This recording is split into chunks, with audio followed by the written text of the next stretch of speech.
वृंदावन बिहारी लाल की जय। उमापति महादेव की जय।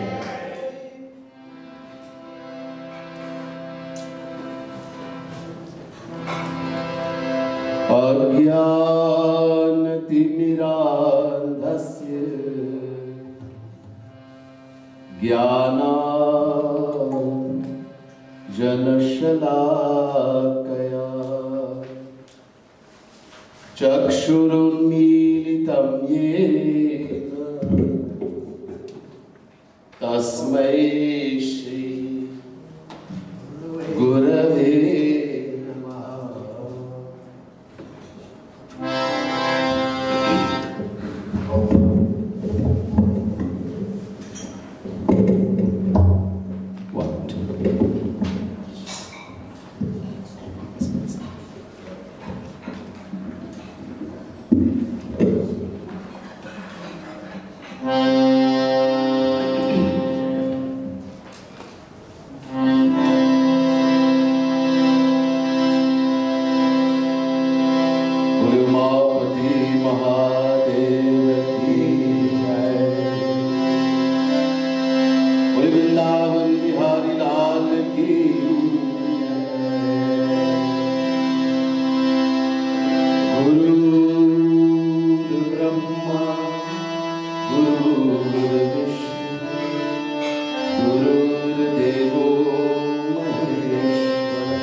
वृंदावन बिहारी लाल की जय। उमापति महादेव की जय।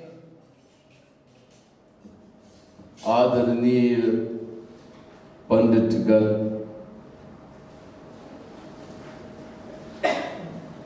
प्रिय सज्जनों, प्रिय भक्त समुदाय, महानुभाव,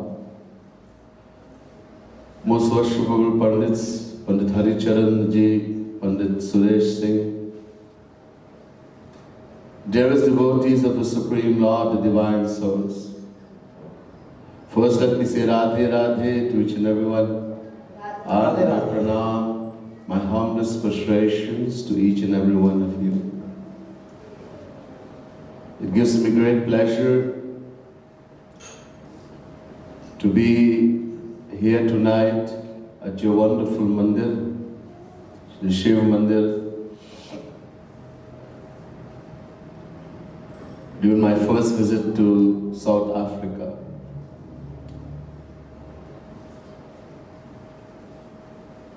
Seeing you here this evening and your wonderful welcome, your love, I feel very welcome and accepted by you.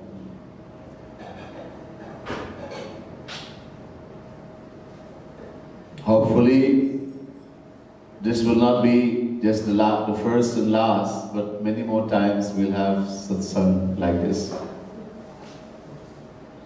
As customary, before I begin tonight's discourse, pravachan, I would like to chant the divine name of Bhagwan,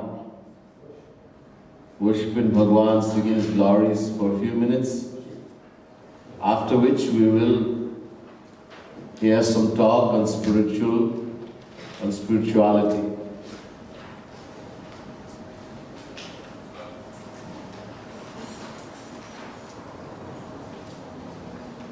In the books you have gotten the booklets. So you can all join me. Page 3, bhajan number 2.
Gopi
Hare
बोले वृंदावन बिहारी लाल की जय, उमापति महादेव की जय। अब सावधान हो जाइए।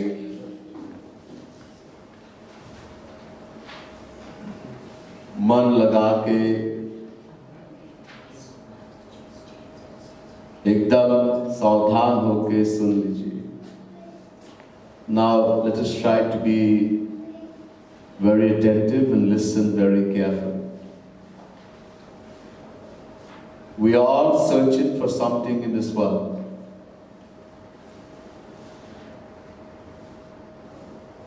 Every action we perform, no matter how opposite or how contradictory it may seem to be, is for one thing only. We all want only one thing. It may seem that we want so many different things. If I were to take each one of you in a room separately and ask you, what do you want? Everyone is going to give a different answer. Somebody says, I want to see the whole world, I want to travel out through the whole world. Somebody says, I want to become very rich. I want to become like Bill Gates, Warren Buffett. Somebody says, I want to become the president. Somebody says, I want my son to become a doctor. Everyone is going to give different answers. All these answers, though, imply only one thing. We want, by getting that thing, it will make us happy. It will make us happy. I'll become happy if I get that thing. So, in effect, what we really want is happiness. Anand, bliss. The reason for that is because we are part, fraction of happiness. I'm sure you've heard the soul, the Atma, is a fraction, a part of God.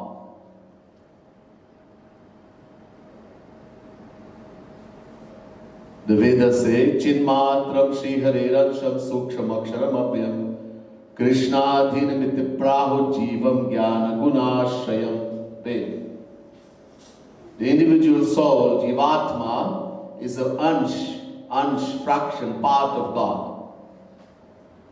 Shri Krishna says in Gita, Mamaivanshu Jivaloke Jiva Bhuta Sanatana. Chapter 15, verse 7, Gita. The individual souls are eternal part, fraction of me, God. Ramayan, you have heard, Ishwara Ansha Jiva Avinashi Chetana Amal Sahaj Sukharasi. The Jivatma, individual soul, is an ansh, a fraction of God.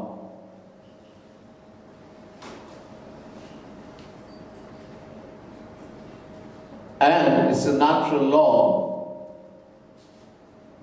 that every fraction, every part has a natural love for the whole and wants to become one with it. All flames of fire naturally rises upward, being a fraction of the sun. All rivers naturally flow to the ocean, being a fraction of the ocean. In the same way, the Jivatma, individual soul, being eternal fraction of God, loves and wants only God. And who is God? What is God? The Vedas tell us, Anando Brahmeti Vajanat. Taittiriya Upanishad, chapter 3, verse 6. The Vedas say God is Anand, bliss, happiness, Sukha.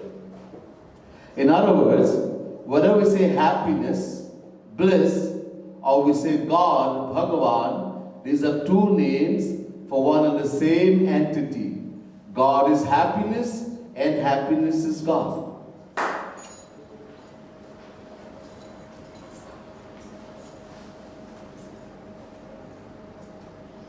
Now you may say that soul wants God, what does that have to do with me? Soul wants happiness. Because we are the soul, Atma. हम भूल गए. We've forgotten who we are. Identifying with the physical material body, this body that we have is made of 5 elements: earth, water, fire, air, and space. Chiti jal pavak gagan samira panch rachit yah adham sarira. This body is material and it belongs to me. It belongs to us. What belongs to me cannot be me. I say my house, my muruka. Do I ever say I am the house, I am the muruka? No. If I say that, people will say he is totally mad. Pagal ho gaya. In the same way, my body, my head is hurting me, my body is paining. So my body. So just as I will not say I am the house, I am the muruka, in the same way, I should not say I am the body. This body belongs to me. The problem is, from beginningless time, haven't forgotten that we are the soul Atma. We have been identifying with this body. And because of that, we have been looking for happiness in the wrong place, where it cannot be found. In the world. If somehow somebody could convince us, very difficult. If someone can convince us that you are not the body, you are the soul, Atma, and the happiness you're looking for, you'll find only in God, only in Bhagavan, then we will no longer look for happiness in the world. This is the whole aim of spirituality. Number one, knowing who am I. Number two, what is my aim in life? What do I want? And number three, how am I going to attain that? Just 3 questions, that's all. If we know the answer to those 3 questions, we have everything. Now, this question comes, okay, we want happiness, I am soul, Atma. I am not the body, and the soul being an eternal part, fraction of God. And because God is happiness, that's why we all want only happiness. Now, a question comes. Let us see, can we find happiness in the world? We have been looking from beginningless time. We, the soul, Atma, is eternal, beginningless. Never had a beginning, will never have an end. न जायते म्रियते वा कदाचिन्नायं भूत्वा भविता वा न भूयः अजो नित्यः शाश्वतोऽयं पुराणो न हन्यते हन्यमाने शरीरे. Chapter 2, verse 20, Gita. Shri Krishna says to Arjun, Arjun, the Jivatma, the individual soul who we are, never takes birth, nor does it die. Nor having come into existence does it cease to be, because it is unborn, eternal, and most ancient. It is not destroyed even when the body is destroyed. So, from beginningless time we have been searching for this happiness. So is there happiness in the world? The scripture says, Tasma dukhatmakam nasti naiva kinchit sukhatmakam. Vishnu Puran. The scripture says there's neither happiness, sukh, nor dukh, sorrow in the world. There's neither happiness nor sorrow. The scriptures are telling us, let us try by our own self to see if there is happiness in the world. If there is happiness in this world in any person or object, then everyone should get happiness from that person or object. Everyone.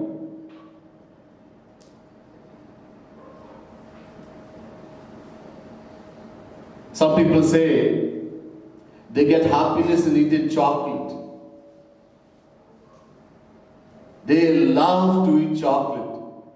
But there are people who will vomit if they try to eat chocolate. Some people say they cannot eat food. The food doesn't taste good if you don't put onion, garlic. And there are people who will vomit if you put onion and garlic in the food. Let's suppose that you take a bottle and you fill it with Ganga Jal. Ganga Jal, the water of the holy Ganges, the Ganga Jal. And then you invite Panditji to come to your home to eat. So Panditji comes to your home, you set up a nice table with wonderful food. And Panditji is eating and you say, Panditji, how is the food? Very nice. Bahut acha. And you say, Panditji, that bottle in front of you, you have placed the bottle with the Ganga Jal. Panditji, that bottle in front of you is filled with daru. Rum. Alcohol. You can have some if you want. The Panditji will become so angry, he may abuse you. Now you take that same bottle of Ganga Jal and you place it before an alcoholic, Sharabi, and you tell him, this is a bottle of alcohol, rum. Oh, what a sensible and understanding person. How kind you are. He's extremely happy.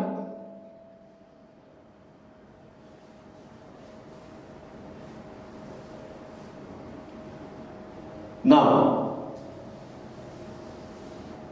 if there's happiness in any person or object, then it should give happiness to everyone alike. Just as salty thing, salt tastes salty to everyone, and sugar tastes sweet to everyone. In the same way, if there's happiness in any person or object, it should give happiness to everyone alike. How come everyone does not get happiness in chocolate, cigarette, rum, onion, etc.?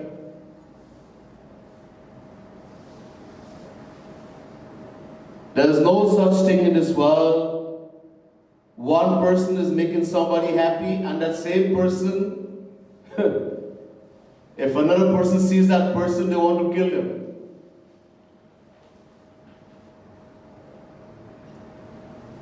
So there's no such thing in this world, person or object, which gives happiness to everyone alike. Still, people will say everyone gets happiness in water, pani.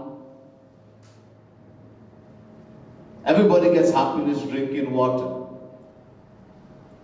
Cold water, thanda pani. It is a very hot summer day. When you drink the first mouthful of water, you get happiness.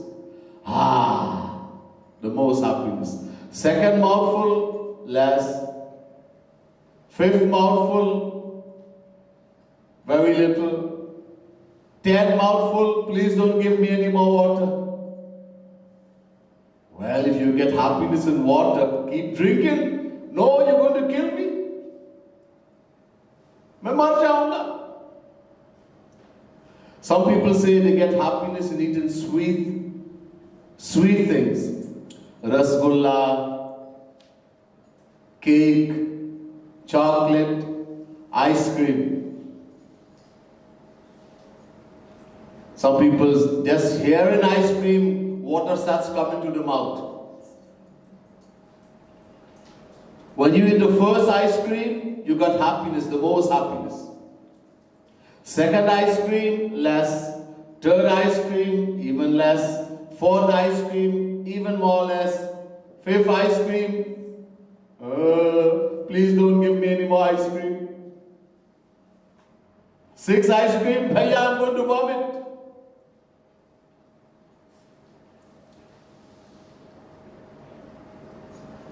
So in the beginning we get happiness in things in the world, the most happiness, and then it keeps getting less and less and less until eventually that same thing starts giving sorrow to you.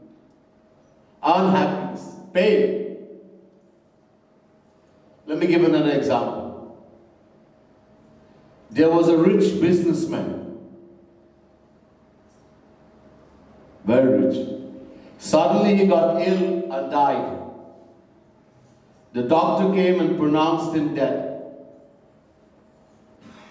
When the wife heard the news, she fell down unconscious, unable to bear the pain of hearing that her husband has died. She falls down unconscious. The son heard the news. Tears came to his eyes. He started crying, but he did not faint. The friend heard the news. He came, he heard the news. He was also sad. Tears came to his eyes also, but he also acted to be more grieved than he was.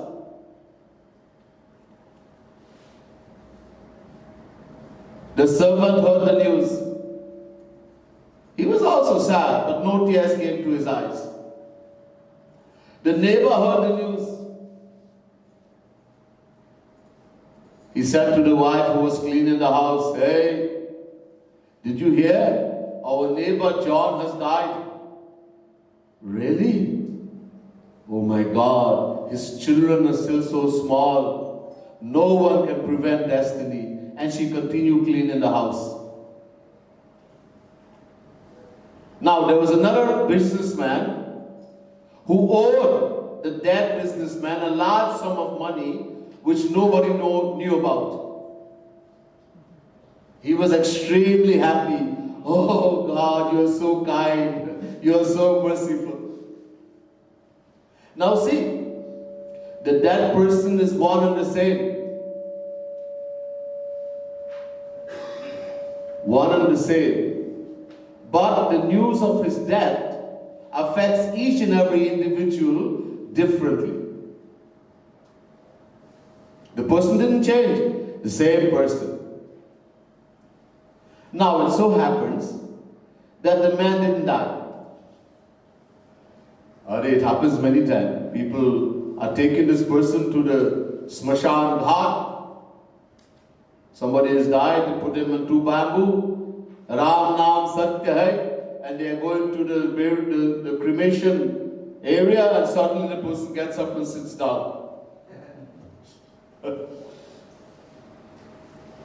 So the guy didn't really die. He became unconscious. The doctor gave an erroneous decision. The wife who had fainted away, she had recovered a little bit. She sees her husband sitting and looking at her. Again she falls down unconscious. This time from the joy of seeing him alive. The son sees his father is alive. Before, hot tears were coming from his eyes. In Vidaha, separation, the tears are hot. And in union, Milan, the tears are cold. The hot tears stopped flowing from his eyes, and cold tears started to flow in the joy of seeing his father alive. The friend was also happy, but he acted a bit also more than he was. The servant was also happy, but even less. The neighbor, who got neither happiness nor sorrow from the death of when he thought the businessman had died, again heard the news that he was alive. Again he says to the wife who was cleaning the house still, "Hey, remember I told you our neighbor John had died? Well, the doctor gave a wrong decision. He's alive. Ram, Ram, Ram, Ram, Ram, Ram." It's very good. That's good. Again, neither sorrow nor happiness.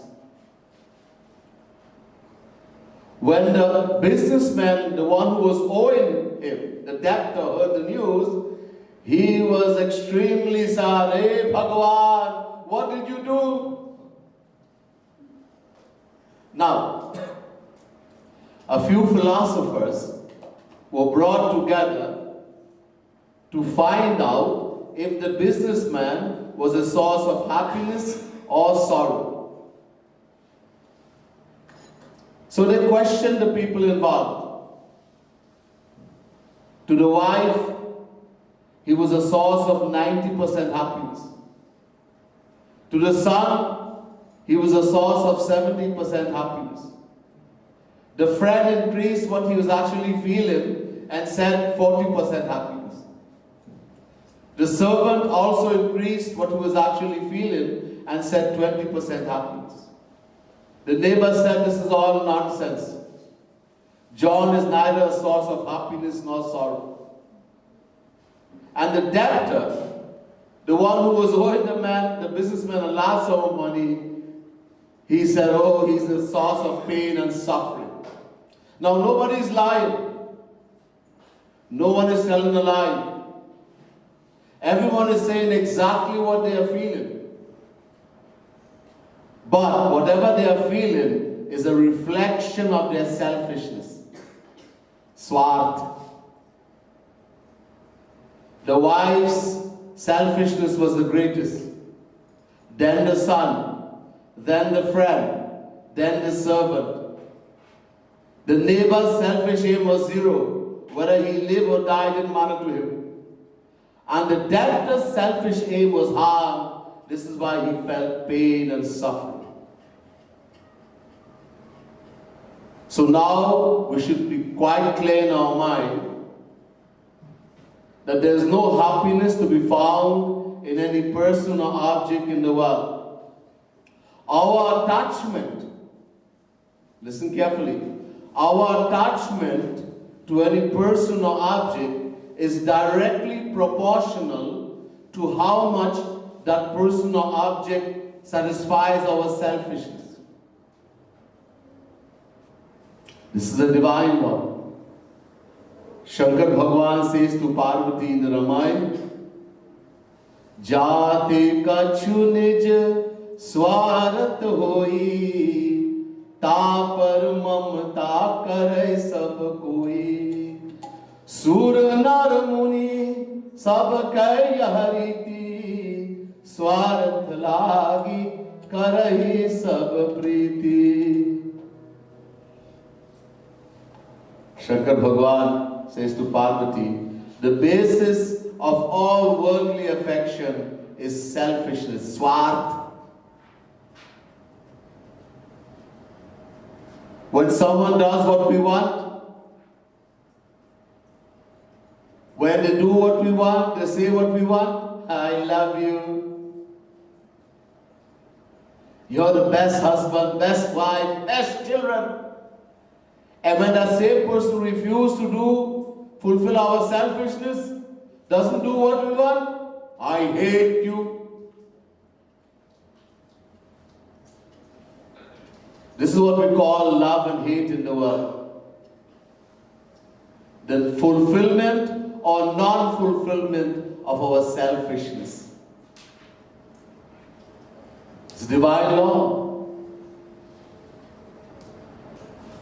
We need to understand this. The more the outward love and affection we get from anyone in the world, the greater is the selfishness involved. Somebody is praising you, saying wonderful things about you. Hey, be aware. There's a great selfishness involved. He wants something from you, she wants something. Somebody is cursing you, abusing you. That's normal.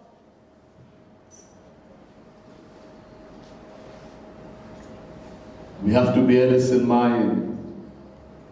The strange thing is, we ourselves makes the same pretense with others to fulfill our selfishness. But we are fooled when others make the same pretension with us, thinking it to be the real thing. We give false praise. You're such a wonderful person. Oh, you're such a great person. When we want something. And when some others make the same pretension with us, we get fooled thinking it to be the real thing. The reason for this foolishness, this blindness on our part, is our ignorance. We consider ourselves to be very smart and everybody else to be a fool. But this kind of thinking only certifies how foolish we really are. Anyhow, as long as we are in a Maya, listen carefully, this is the divine law. Sarva swartham samihate. Everyone is selfish by nature. We want our own happiness. So, our attachment to any person or object in the world is directly proportionate to how much that person or object satisfies our selfishness. And this selfishness is the source of an incurable disease. Incurable disease. What is that disease? We'll hear. We'll do a little bhajan and then we'll hear about that disease.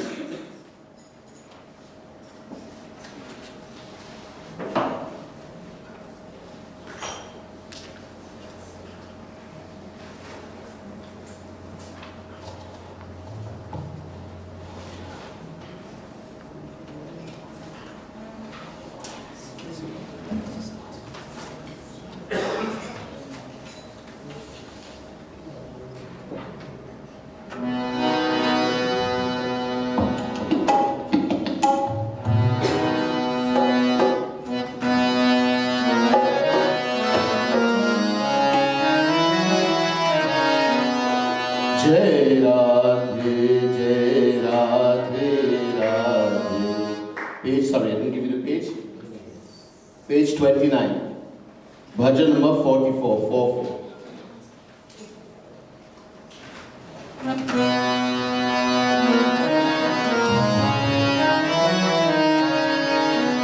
Jai Radhe, Jai Radhe, Radhe. Jai Radhe, Jai Shri Radhe. Jai Radhe, Jai Radhe, Radhe.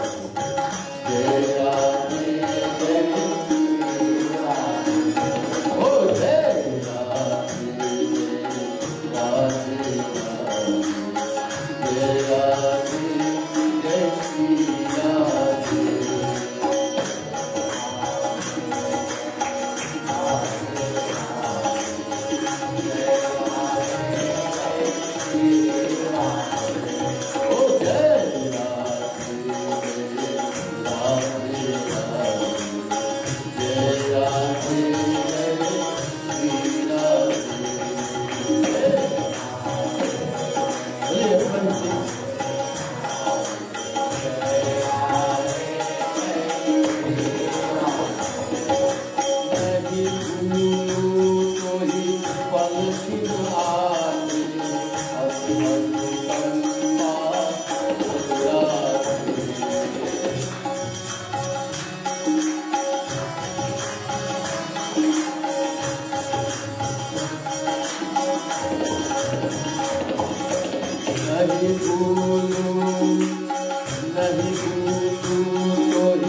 Back to the top. As I mentioned, we observe now through the examples logically that there is no happiness to be found in any person or object in the world. True happiness, everlasting happiness. And that our attachment to any person or object is directly proportionate to how much that person or object satisfies our happiness, or satisfies our selfishness, And this attachment is the cause of an incurable disease. What is the disease? Kamana, desires. Desire is the greatest disease of the mind. This mind has many diseases. In the Ramayana, in the Sapta Prashna, there's a very famous katha in the Ramayana, Sapta Prashna. Kag Vasundiji was asked 7 questions by Guruji Maharaj. One of the questions was about diseases of the mind, Manasa Roga.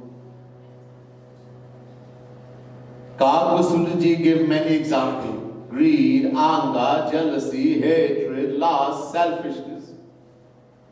And then he said, Manas Roga Kachuk Mai Gaye Hai Sabke Lakhi Biral Hi Paye.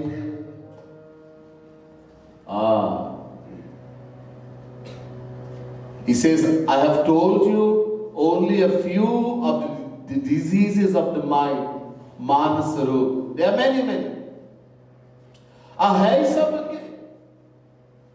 As long as we are material people under the control of Maya, we have all the diseases of the mind. All. But Lakhi Bilalan Hi Paye, it is extremely difficult for us to see how bad our mind is. We can see how bad everybody else is.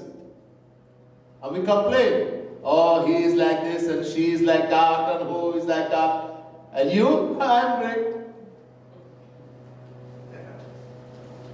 Why can't we see how bad we are? How bad our mind is? There's something called ego, abhiman, ahankar.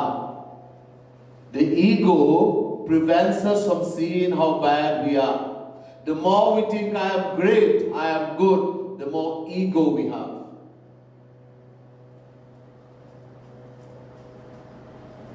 In all the diseases in the mind, the greatest one is kamana, desire. If a person can give up desires, he would have attained everything.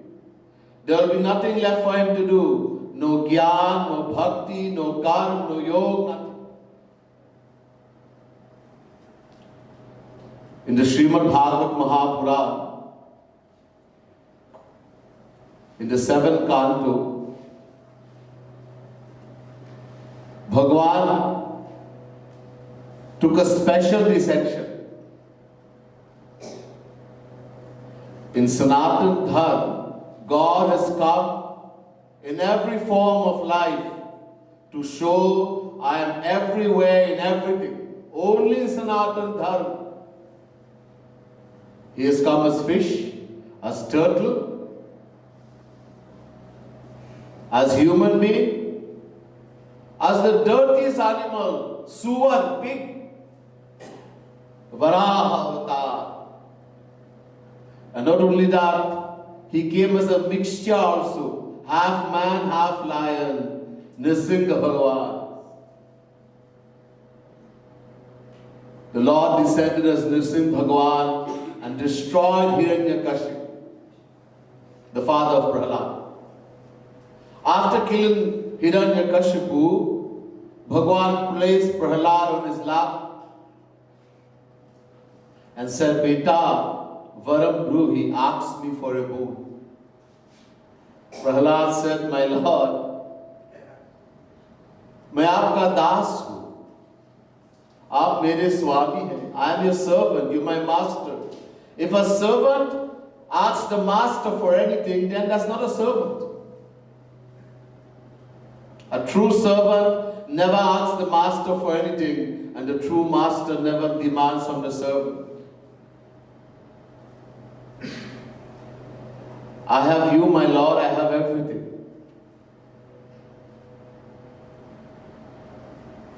Nrsimha Bhagavan taught the little boy,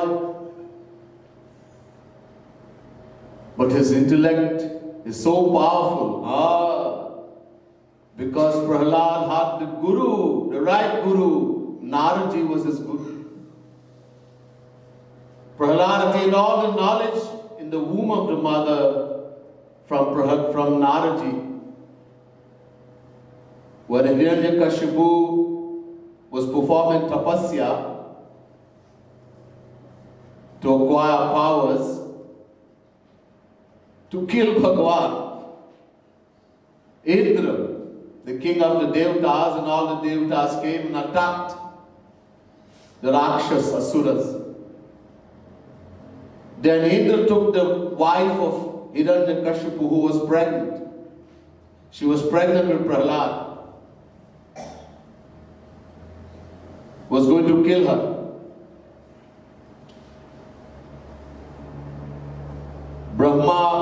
Naraji stopped Indra. Hey, what are you doing? Indra said, I have taken her. This is the wife of Hiranyakashipu. In her womb is the seed of Hiranyakashipu. He is so powerful, the son will be just as powerful, so before he come out, I'm going to kill him. Naraji said, hey, you cannot touch that fetus in the womb of Kayadu. In the womb of the wife of Hiranyakashipu. There's a great bhakt, a devotee of Bhagavan in there, No one can touch a bhakt, a devotee of Bhagavan. When you're a true devotee, you have no fear. Bhagavan will protect you. But you have to be true bhakt.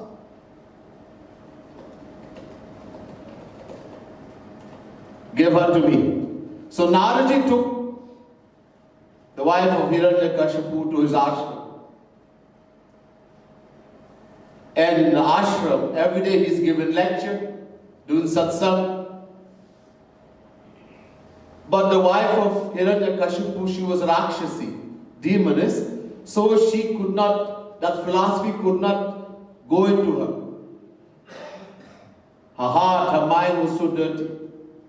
But Prahlad in the womb, he took everything. There's a lesson for mothers. When you're pregnant, be careful which environment you go in. Wherever environment you go, the child in the womb will imbibe of that also. And then you wonder why the child is doing this and doing that. Where were you at that time? What did you eat? What did you drink? What atmosphere? You went to the pub? To the party? Long ago, our mothers, when they were pregnant, they would sit and read Ramayana, Gita, Bhagavad. They'll be in the satsang.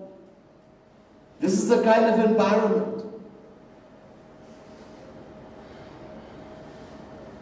So in the womb, Prahlad got all the knowledge. Bhagavan said, Acha. Prahlad, beta, look, it's my nature, my habit. Everybody has a habit. This is my habit. That whenever I meet someone, I tell them, ask for a boon. So I'm not telling you to ask also. You have to ask. So Prahlad said, okay, you're my master. My duty is to make my master happy. Whatever makes you happy, that's my duty. So Prahlad said, Yadirami shabe kaman varanstam vardarshabha Kamanamrita sandoham bhavatastu vrine varam. Bhagavad Mahapuran, 7th canto, 10th chapter, 7th verse. Prahlad said, my Lord, if you insist on giving me a boon, then give me the boon that my desire to ever ask you for anything be destroyed forever. Let me never ask you for anything. Wow. Bhagwan ki boli band kar diya. He made Bhagwan silent. But why is desire so dangerous? What does desire do? Bhagwan said, Prahlad, why you don't want desire? Prahlad said, my Lord, you don't know? I know. But I want you to give the answer so others will know also. So Prahlad said, Indriyani manaprana atma dharmo dhitir mati Rishis tejasmitis satyam yasya nashyanti janmana. Srimad Bhagavad Mahapuran, 7th canto, 10th chapter, 8th verse. The birth of a single desire, one desire, causes harm to so many things. The energy of the senses, Indriya. The energy of the mind, Man. The energy of the Pran, the life force. And the energy of the Atma, the soul. These are the 4 main pillars. Other things get harmed also by desire. Righteousness, patience, reasoning, modesty, self-esteem, and even knowledge of the scriptures. Knowledge of the scriptures, I have read Ramayana, I have read Gita, Bhagavad, that's book knowledge. Practical knowledge gets destroyed.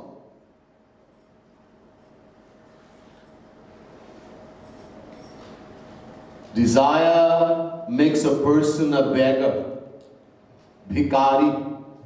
Desire for wealth for money makes him bow to the wishes of a rich person. Desire for woman makes him bow to the wishes of the woman, etc. And desires are only 5. પાંચ. We only have 5 desires. Shabda, Sparsha, Rupa, Rasa, Gandha. We have 5 sense organs and desires of these 5 sense organs. We cannot have a 6th desire. Shabda. Shabda means hearing, desire to hear. To hear what? Bhagavad. To hear divine philosophy? No. There's 2 kinds of katha. Ram katha and Gram katha. Ram katha, what I'm telling you here, divine philosophy. And Gram katha, corruption, listening to worldly thoughts, criticizing, finding false, worldly things. That is very sweet for some of us. Oh, we get bored. This Swami is talking, I don't know when he'll finish. And somebody is telling some jokes, bad joke. Jai ho. It's very sweet. Shabd, sparsh, desire to touch, to feel. To touch the Murti of Bhagavan, to touch the saint's lotus feet. No, touch things in the world. Roop, desire to see. To look at the image of Bhagavan, to look at the saints, sages. To look at Bhagavan's katha, or to look at soap opera.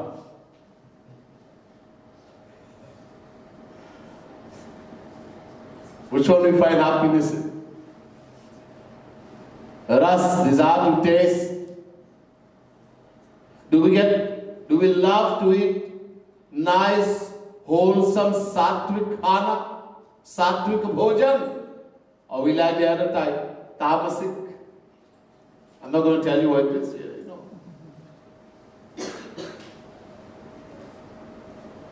Gandh, desire to smell. To smell the flowers offered at the lotus feet of Bhagavan, the perfume, the itra offered to Bhagavan, or to smell the sharab, etc. So 5 desires. These desires are very powerful. A person of uncontrolled senses cannot control the desire for carnal desires and falls into the greatest darkness.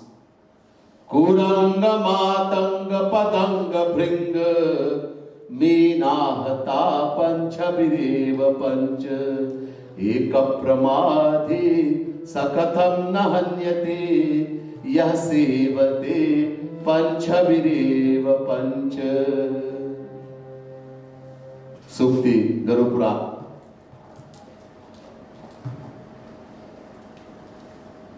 There's something called a moth. It gets attracted to light, to the flame. The moth's desire for light causes it to fall into the flame and die. The deer desire for sound. The hunter plays a flute, the sound, the deer gets attracted. The deer's desire for sound causes his death. The bee succumbs to desire for sweet smell. It goes into the lotus flower, the lotus closes, that's the end of the bee. The fish desire for taste gets caught in the hook. And the elephant meets its end owing to the desire for the she-elephant. These poor innocent creatures meet their end trying to satisfy desire, related to one sense organ. What then shall be the deplorable state of us who are ravaged and tormented by the 5 sensual desires? Bhagavan Krishna says to Uddhav in Srimad Bhagavat Mahapuran, Jihvai katum apakarshati karhitarsha shishnu nyatasta gudaram shravanam kutaschit grano natasha paradikvacha karma shaktir bhavya sapatnya hivage harpatim lunanti. Srimad Bhagavat Mahapuran, 11th Canto, 9th chapter, 27th verse. Bhagavan Shri Krishna in Bhagavat compares the 5 desires to 5 wives of a man. Supposing a man were to have 5 wives, you think it's great? No. Just as each wife tries her level best to attract and possess the husband to herself, in the same way, each desire tries to capture the heart to itself, thereby leading to that person's complete ruin and degradation. This is why all the scriptures and the saints have described desire to be the greatest disease of the inner world of the mind. People may say, look, I don't accept this. Anger, growth is more dangerous than desire.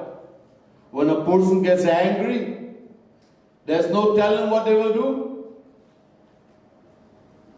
Break the pot, break the wife's head, kill someone. If you get a desire, you'll be uneasy for a little while, then you'll be okay. And then there is greed, love, which is also very dangerous.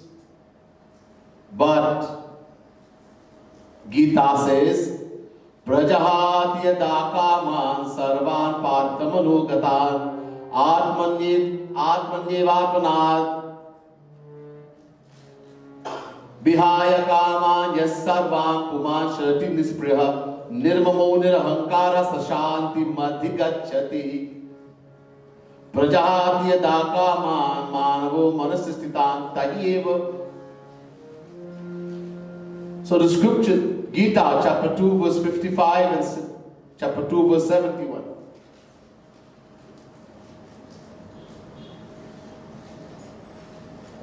Is saying if you give up desires, if a person give up desires, become free from desires, he will attain supreme peace, supreme happiness.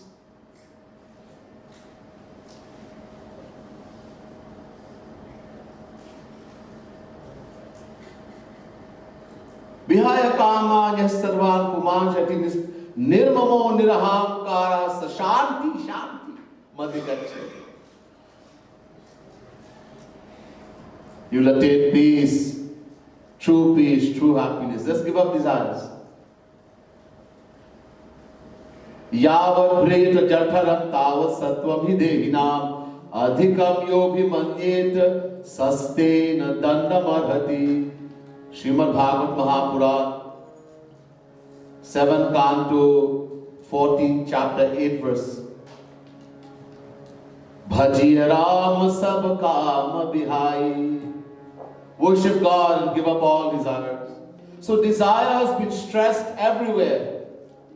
Gita, Rama and Bhagavad, everywhere. But what about growth, anger, and lobh, greed? In the Ramayana, we'll do one chaupai, sing a chaupai.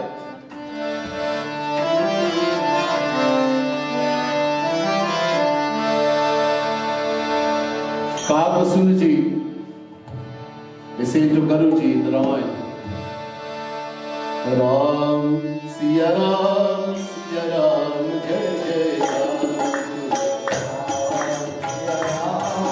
Siya Ram, Siya Ram, Jai Jai Ram.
Ji said to Guruji in the Saptaprashna, Kam baat kap lobha apara, krodh pitta nit chhati jara, priti karahi jau tini bhai, upajai sanya paat dukhdai. He says, he's calling these three brothers. Kam, Krodh, Lobh. Desire or lust, greed and anger. That these are three brothers. Ye teen bhai. In the Gita it says these are the three doorways to hell. Ye narak ka dwar hai. That these are three, and one who loves these three, in other words, who practices these three, upajai sanyapat dukkhadai, goes into a sickness like hysteria and everything is destroyed. So why we're talking about only desire? Why is desire considered to be the greatest disease of the mind? What about greed and anger? The question comes. Gita gives the answer. Kamat krodho bhijayate. Chapter 2 verse 62 Gita. The root cause, the mother of greed and anger is desire. Look, a desire can either be fulfilled when you get a desire for something. Either you can fulfill that desire or it can remain unfulfilled. When the desire is fulfilled, it leads to greed, lobh, which is ever increasing and insatiable. Na jatu kamaha kamanam mupabhogena shamyati havishya krishna vatmeva bhuya eva vivardhate. Bhagavad Mahapuran, 9th canto, 19th chapter, 14th verse. The Bhagavad Mahapuran says, satisfying a desire is like pouring ghee, pure cattle butter, ghee in the fire. You do Howard, right? When you pour ghee in the fire, Indraya Namaha Swaha, Agnaya Namaha Swaha. So when you pour that ghee in the fire, temporarily the fire goes down. And then what happens? It gets bigger. When you satisfy a desire in the world, temporarily, someone feels like eating ice cream, you eat a whole tub of ice cream. No, I don't want ice cream. Not now. Tomorrow I want more ice cream. It gets bigger. It increases. which is ever increasing and insatiable. It only gets bigger and bigger. It doesn't get less. And when a desire is unfulfilled, when we don't get what we want, somebody doesn't do what we want, what happens? Anger comes, growth. And what happens when anger comes in the mind? Krodhat bhavati sammoha, sammoha smriti vibramaha, smriti vanshad buddhinasho, buddhinashat pranashyati. Chapter 2, verse 63, Gita. Shri Krishna says, Arjuna, from anger comes delusion. From delusion, loss of memory. When we lose our memory, we lose the power to discriminate, and everything is destroyed. So whether desire is fulfilled or remain unfulfilled, both are dangerous. Now, does desire have a root cause, a mother? If we can find a root cause and destroy it, then we don't have to worry about anger and jealousy and lust and greed and every other mental disease. Look, if you want to destroy a tree, let's suppose there's a tree close to the house, and the tree is getting bigger and bigger, and is going to interfere with the foundation of the house. So you have to destroy the tree. How do you destroy the tree? By clipping the branch? No, you attack the root of the tree. So what is the root cause of all desire? One thing. It is called asakti, lagav, attachment. Attachment. Look, we are sitting here, many of you have come here since early, even before 6. You're thinking, Swamiji has been speaking now for an hour and a half. Oh, I'm tired. Sleepy. If I get a cup of coffee, a cup of chai, a cigarette, I'll be fresh again.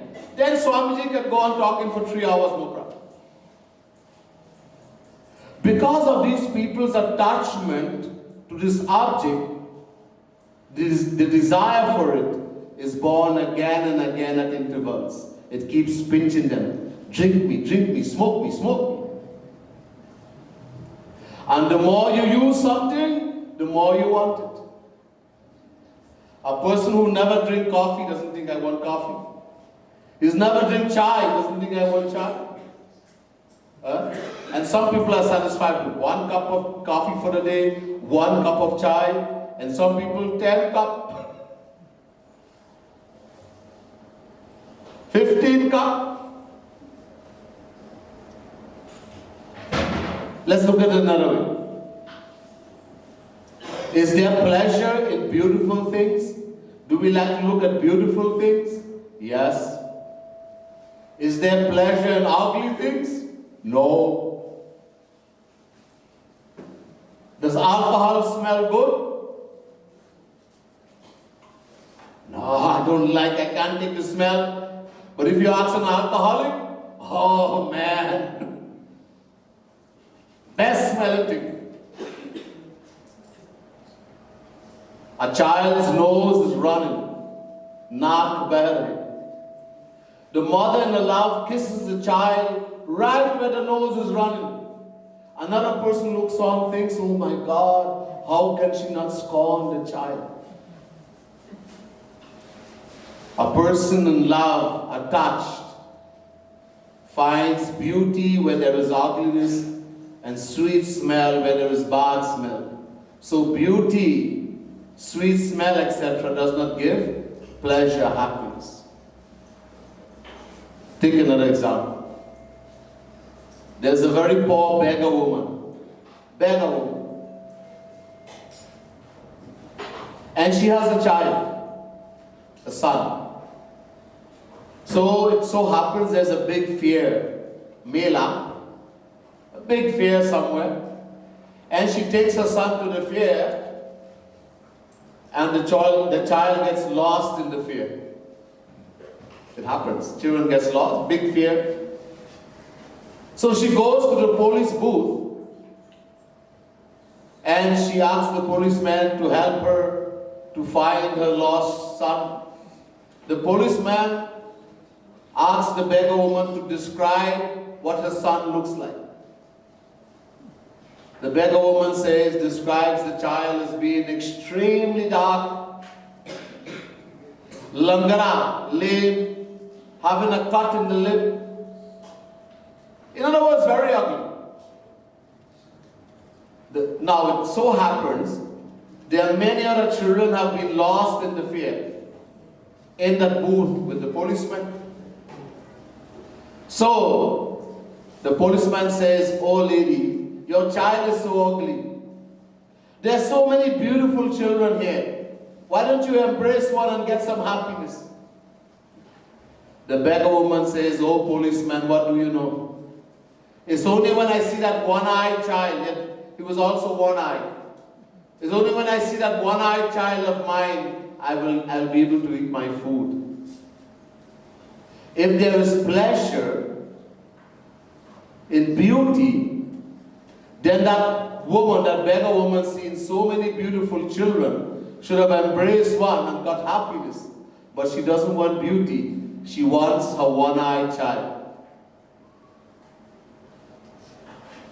Where there is attachment, listen carefully, where there is attachment, only upon attaining that person or object is happiness derived.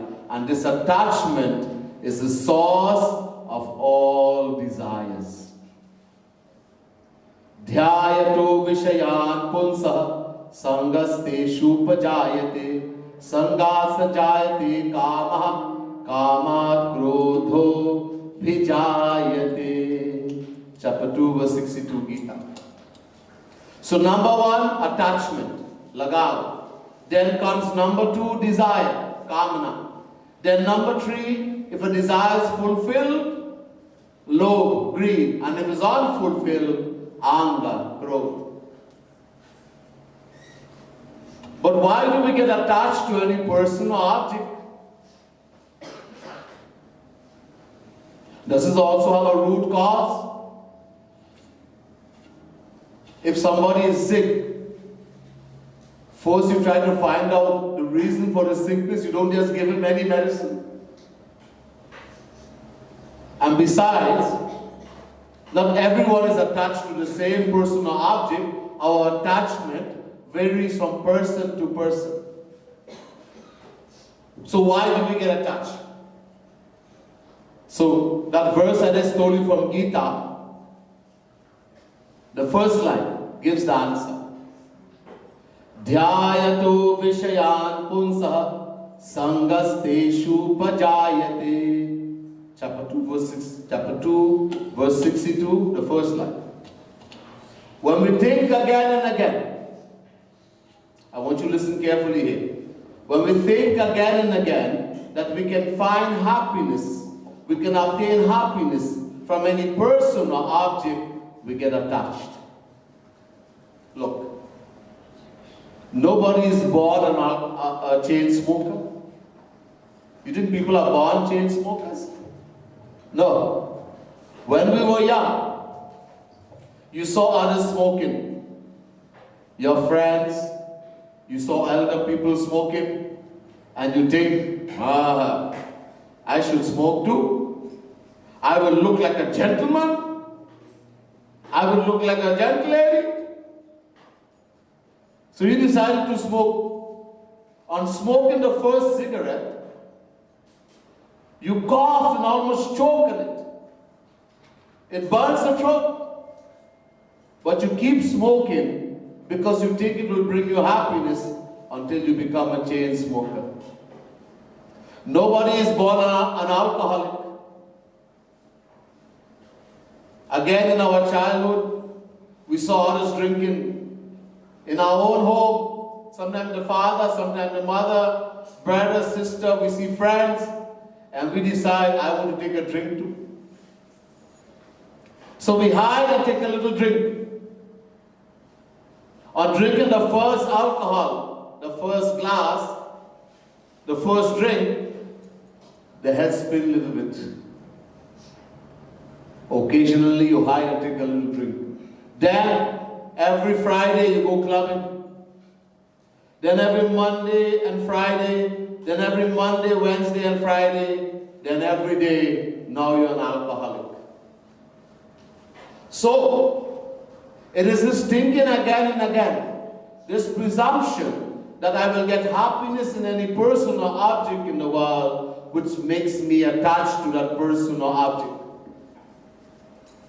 But why do we constantly presume any person or object to be a source of happiness? Does this also have an answer? Yes, we have to go to the very end, but there's no more question. Yes, this also has an answer. You see, as I told you in the beginning, we are all fraction of happiness. We, the individual souls, are fraction of God, of Bhagavan. And Bhagavan, another name for Bhagavan in the Vedas is Anand, bliss, happiness. It means we all want happiness only. And until and unless we do not find true lasting happiness, we will have to continue performing actions, and every action we perform will be only for happiness. This nature of ours to look for happiness everywhere and in everything, no one can destroy. Neither God, nor a saint, nor a devil, nor a human being. We can't help it to want happiness, being a fraction of happiness. But if we continue looking for happiness in the material world, as we have been doing from beginningless time, we will never be satisfied. We'll have to keep rotating in 8.4 million forms of life as we have been doing from beginningless time. If, however, this is where Guru comes. If we happen to meet a true Guru, Bhagavan Krishna tells us in Gita, Tadviripranipatena pariprashnena sevaya upadekshani jnanam jnaninas tattvadarshinaha. Chapter 4, verse 34. Very important. Chapter 4, verse 34. Shri Krishna is telling us who is a Guru. Two qualities. Jnaninaha plus tattvadarshinaha. Jnaninaha means he has knowledge of all the scriptures. Not only Gita, not only Ramayana, not only Bhagavad, not only Puran. All the Vedas, all complete knowledge. Plus, he is able to remove our doubts, jnana. But even more important, he is tattvadarshinaha. He has seen God, attained God. He has attained the divine knowledge, divine bliss, divine vision. He has attained God. If we are so fortunate, Shri Krishna says, to meet such a personality, the true spiritual master, what should we do? So he says, number one, Tadvirip Pranipatina, completely surrender to him, number one. Number two, Pariprashnena, ask him question. To know, with a desire to know, get true knowledge from him. And number three, Sevaya, do his seva, serve him. He will give you all knowledge. If we meet a true Guru, the Ramayana says, Binu Satta Sangha Viveka na hoi, Ram Kripa Binu Sulabhana soi. Sat Sang. Sat means sant, saint. Sang means association. When we associate with the true saint, the true Guru, only then we'll attain true knowledge. The knowledge of who am I? That I'm not the body, I'm the soul Atma. That knowledge will become firm in the mind. What is my aim in life? I want only happiness. Where I'm going to find it? Only in Bhagwan, because Bhagwan is happiness. Guru binu hoi ki gyan. He gives knowledge. So when we associate, but that association will come not like that. Only when Bhagwan will shower His grace. Rama kripa binu sulabhan so.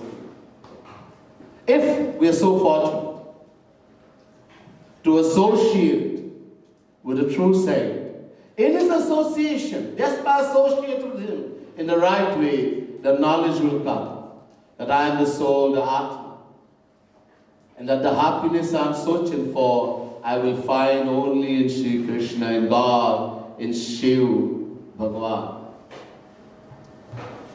Then I will look for happiness, not in the world, but in Bhagwan. Bhagwan Krishna says to Uddhav in Bhagavad Mahapuran, Vishayadhyataschitam Vishayeshu Visajyate Mamanusmarataschitam Mayeva Praviliyate. 11th Canto, 14th chapter, 27 verse. Bhagwan Krishna says to Uddhav, just as people in the world, because of ignorance, they think again and again that they will find happiness in objects and people in the world, and they become attached. Whatever you become attached to, that is what you are going to attain. Shri Krishna says in Gita, Yam yam vapi smaram bhavam tyajatyante kalevaram tam tame vaiti kaunteya sada tad bhava bhavita. Chapter 8 verse 6 Gita. When the life leaves this body, listen carefully. People ask the question, when I die, what will happen to me? When I die, what will happen to me? People have this question. So Shri Krishna has given the answer here. Tyajatyante kalevaram. This is the kalevaram, this body. When the life leaves the body, whatever we remember at that time, yam yam vapi smaram. Smaran means remember. Whatever we remember at that time, that's what we're going to become, where we're going to go after we die. And what are you going to remember at that time? Wherever the mind is attached. If you're attached in the material world, that's what you will remember. If you're attached to Bhagavan, that's what you will remember. You will go to Bhagavan. Very clear, very simple. So Shri Krishna is saying to Uddhav, just as people, because of ignorance,